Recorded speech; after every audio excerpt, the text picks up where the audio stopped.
Okay, we got Transformers Dark of the Moon Shockwave in the building.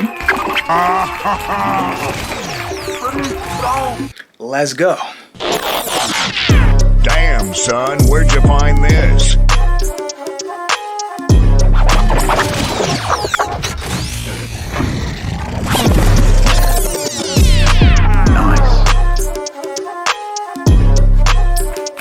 Yo, what's going on, guys? It's your boy Say here.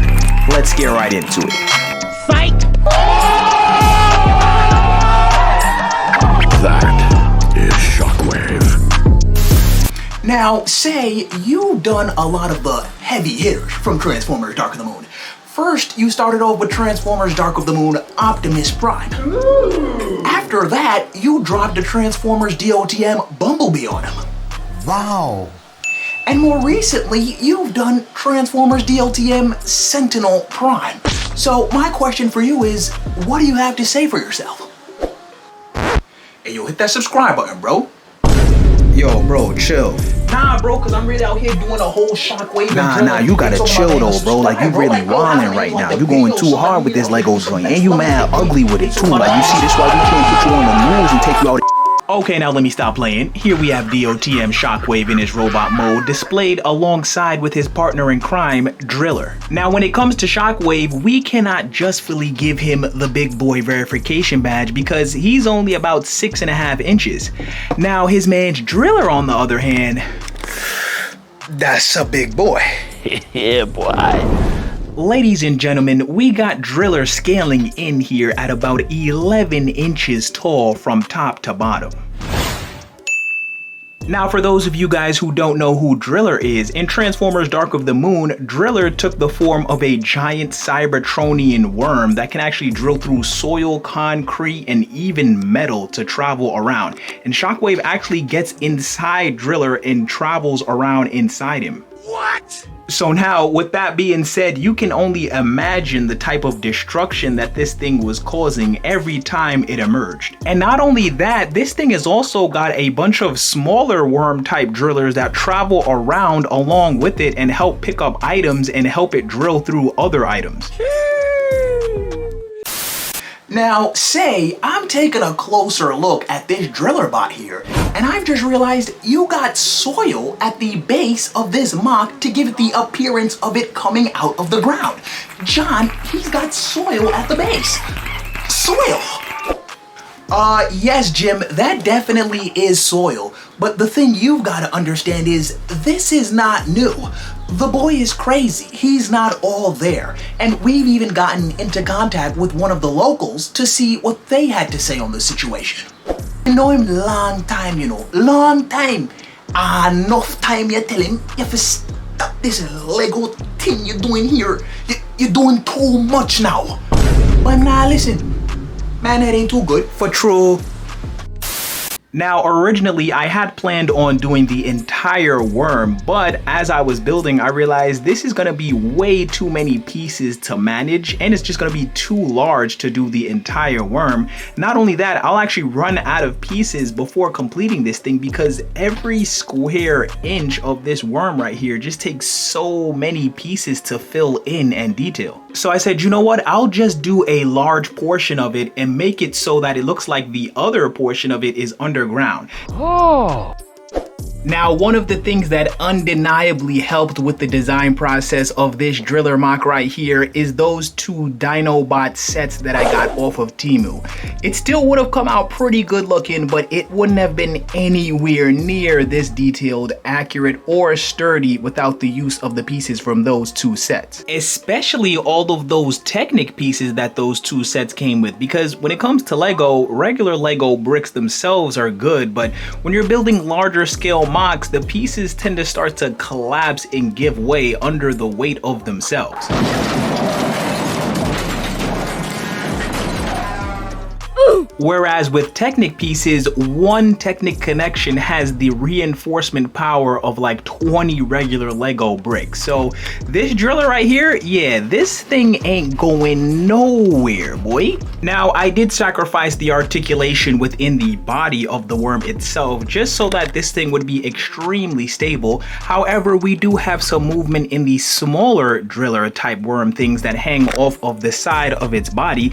And we've also got some movement in the fingers here, which sit on the front portion of its face. All of them can actually move and give it a more menacing type look when it's opened up. Now, to be honest, the design process behind this driller right here was really not difficult at all. It took me about 8 hours to build this, and really the only thing that was holding me back from building these two for so long was just the lack of pieces. Now, just on a side note, if you guys are interested in having me build and review your favorite Lego mechs or Transformers on the channel here, consider becoming a Super Say, which is a Patreon of the second tier. Or if you'd like to gain access to all of my instructions, you can become a Patreon at the first tier. The membership link for that is in the description. Now, the detailing process for both of these guys was really fun because not only did I take the pieces from the Temu sets to build these, I also took the building techniques from those sets to detail these guys as well. So the Temu sets tend to use a lot of those finger clip pieces in conjunction with different size spikes to represent that gappy, holy skeleton based texture that Cybertronian robots tend to have. So I used the same exact technique on Shockwave's chest right here, as well as the front portion of Driller's head and the bottom portion of Driller's body here. But those Temu techniques will only get you so far when you're designing your own sets. So what I did is used a technique of my own, which is wrapping. I actually wrapped a bunch of clip pieces around different portions of the worm here to maintain that circular shape that it has going around it all the way down to the bottom. That's avance. Now, in terms of the color scheme, I know a lot of people wanted to see Shockwave in dark purple, but unfortunately I don't have all of these pieces in dark purple, and I didn't want to have a mixture of dark purple and light gray or dark gray going, so I just went with the full light gray. Now, looking back at it, I should have went with the full dark gray color scheme for the both of these guys, but honestly, I'm just so comfortable building in light gray because I know exactly how many of each piece I have in light gray because I build so many things in light gray. With the dark gray, I know I have a lot, but I don't know exactly how many. So there's that area of ambiguity when it comes to designing things because I don't know if I'm going to run out of a certain piece. But you know what? I'll tell you what, I will familiarize myself with my newly obtained dark gray Lego pile, and moving forward, if something is dark gray, I'll just build it in dark gray. Okay, let's talk about this Shockwave here. So usually my Lego Transformers are at least 8 to 10 inches tall. However, if you remember what I said before, this Shockwave is only about 6.5 inches. And there is of course a very specific reason that I made that scale change with this model specifically. And that is I had to make this Shockwave as small as possible so that it would reduce the amount of pieces that I had to use on the driller. Going back to what I said before, driller is supposed to tower above Shockwave. Many times in fact. Like I said, he's supposed to be able to ride around inside the damn thing. So my logic is the smaller I make the Shockwave, the smaller I can make the driller. And the smaller I can make the driller, the less chance I will have of running out of pieces. Because if you guys remember my Transformers Dark of the Moon Optimus Prime video, I built, I think it was a 10 or 12 inch Optimus Prime, and then I ran out of pieces to build his battle station. So I said, okay, we not finna have that again. I'ma do a small but detailed driller and an even smaller but detailed Shockwave. Now in reality, this Shockwave is actually still too big compared to the driller because Shockwave should actually look like he could fit inside of Driller's mouth. That's how big the head is supposed to be. However, since the driller is significantly larger, they do still scale nicely together. And now as for Shockwave's weaponry here, he does of course have the signature arm cannon with the tube hanging out of the side which connects to the back of his arm. It's actually supposed to connect to his back, but due to clearance and articulation issues, I just made it attached to the back of his arm there. And on the other hand, we got a tasty looking forearm blade here because y'all know my man Shockwave just be ready to carve these Autobots up at a moment's notice.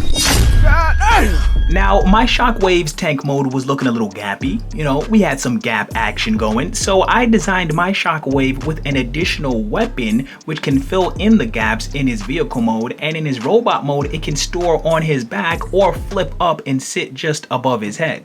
So yeah, I thought that was pretty awesome. Shockwave gets a new weapon in his robot mode, and it naturally fills in a gap in his vehicle mode. Now, if you guys are interested in seeing some more pictures of my Lego mocks, you should definitely follow me over on my Instagram page. The link to that is in the description. And on top of that, I've also got the link to my merch where I sell shirts, sweaters, hoodies, and mugs in the description as well. But before you do any of that, be sure to check out either my Transformers Dark of the Moon Optimus Prime video, Bumblebee, or Sentinel Prime. I'll leave the link to those videos at the end of this one.